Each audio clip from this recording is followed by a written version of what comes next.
Está começando mais um Justiça do Trabalho na TV, produzido pelo Tribunal Regional do Trabalho de Santa Catarina. A exploração sexual econômica de crianças e adolescentes está entre as piores formas de trabalho infantil, segundo a Convenção 182 da Organização Internacional do Trabalho. O problema é um fenômeno social existente em várias partes do mundo, mas é nos países mais pobres que a exploração sexual infanto-juvenil se apresenta de forma cruel. Para discutir o que o Judiciário pode fazer para combater essa prática, nós convidamos o juiz do Tribunal Regional do Trabalho de São Paulo, Guilherme Guimarães Feliciano. Doutor em Direito Penal, nosso convidado também é professor da USP. Muito bem, juiz Guilherme, seja bem-vindo. Muito obrigado por ter aceitado nos conceder essa entrevista justamente sobre um tema muito polêmico, né? Que é justamente essa questão da exploração sexual infanto-juvenil. Eu agradeço, Vanderlei, deixo aqui o meu abraço a todos os que nos acompanham e fico aí à disposição. Muito bem, em um dos seus artigos o senhor define violência como, abre aspas, toda forma de sujeição antijurídica que predispõe a vítima ao sofrimento físico, psíquico ou moral, fecha aspas. E também esclarece alguns mitos sobre a violência. Eu gostaria de iniciar essa nossa conversa com uma abordagem sua justamente sobre esse conceito de violência no século XXI. Essa é uma questão interessantíssima que permitiria que nós conversássemos a respeito horas e horas e não chegássemos talvez a um ponto comum. Certo.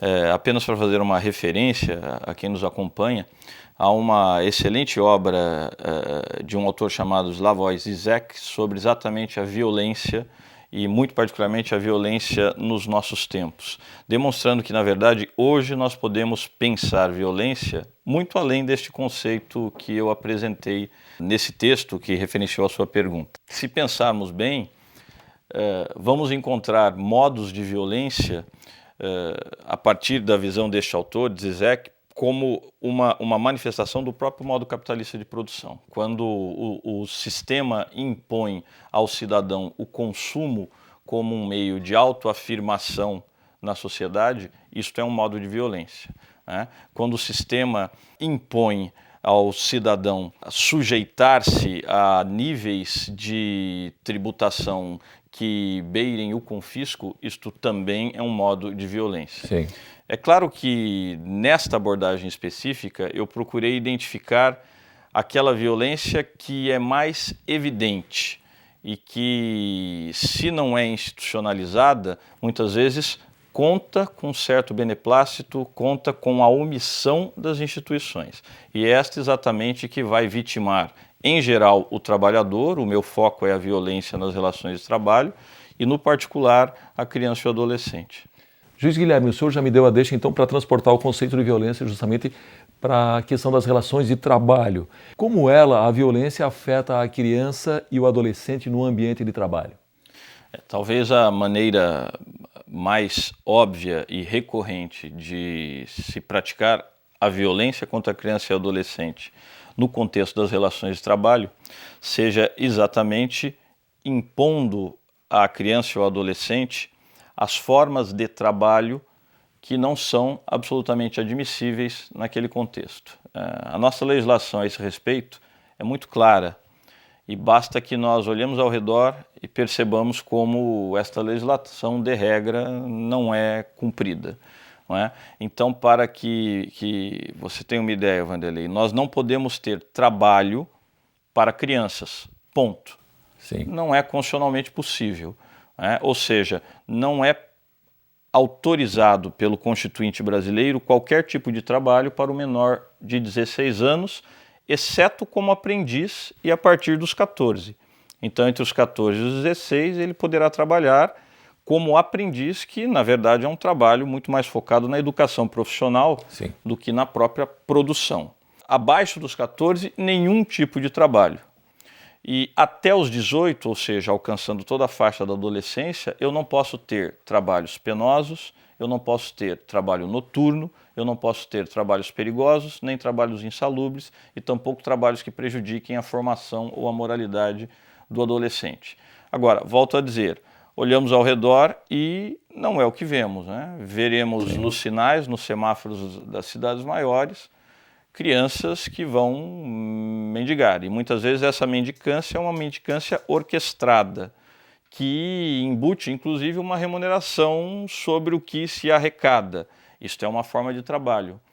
Não é incomum que eu diga isto em palestras ou em seminários e muitas vezes alguém me conteste dizendo, e uma vez em um programa de televisão, uma senhora telefonou ao vivo e disse isto, mas é melhor que o meu filho esteja trabalhando do que roubando, ou furtando, ou fumando. Isto é óbvio, mas a questão posta nesses termos é uma falsa questão. Sim. Porque a opção não seria furtar, roubar, fumar, Claro. A opção seria estudar. Claro. Né? Então, é claro que este é um discurso que não se resolve por si. O problema exige, inclusive, políticas públicas que tragam a educação para o momento certo e absorvam a criança e o adolescente nas atividades que interessam.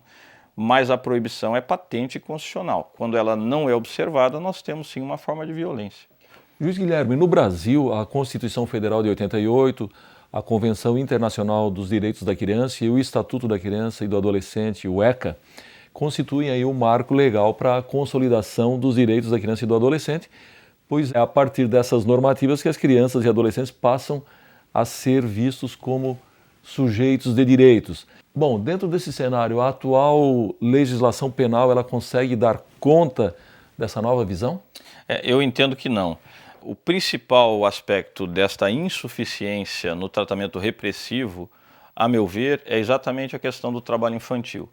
Nós temos uma previsão internacional na Convenção 182 da OIT, que você já citou inclusive, quanto às piores formas de trabalho infantil. Sim.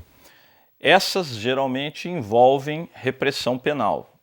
Prostituição infantil está textualmente prevista no ECA, no artigo 244-A.